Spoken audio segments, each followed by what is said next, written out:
este final de partidă. Dinamo Steaua 2-1.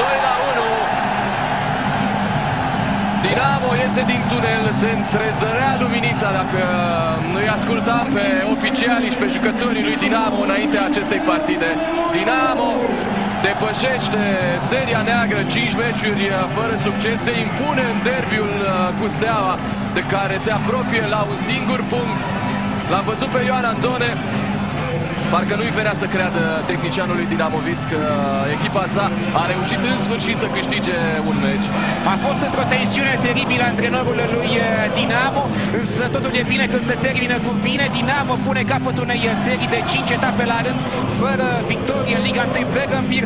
La fel ca și anul trecut, Dinamo iese din criză după un derby de România în fața Stelei. Anul trecut a fost 2-0, acum Dinamo a arătat din nou o putere de revenire fantastică, la fel cum a fost și meciul contra Rapidului. La ultima victorie din Ștefan cel Mare, Steaua a condus cu 1-0 după golul lui Bogdan Stacu, golgheterul la zi din Liga 1 Bergambir, la egalitate cu brazilianul Eric. Dinamo a revenit însă după 2 penaltiuri acordate gratuit, putem spune, de steliști, un hands al lui Apostol și apoi un fault făcut de Tădărușanu asupra lui Torje.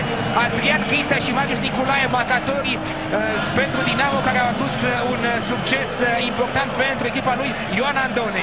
Marius Lăcătuș pleacă din nou învins din Ștefan cel Mare după ce în 2008 a pierdut un titlu. Acum la capitolul dueluri directe între Ioan Andone și Marius Lăcătuș nu mai este egalitate. Andone are 3 victorii, Lăcătuș 2, doar 2 rezultate de egalitate. A fost un derby încins, un derby pe măsura așteptărilor, în care Steaua a jucat mai bine și a subordonat adversarul, o expresie la modă, însă nu a reușit să câștige mai mult. Pleacă învinsă de aici din Ștefan cel Mare.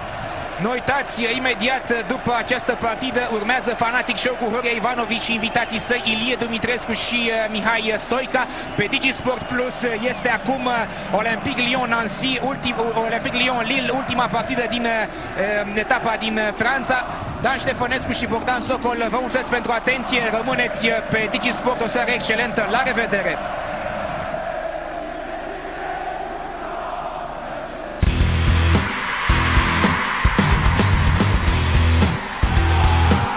Bergambir, berea fotbalului românesc.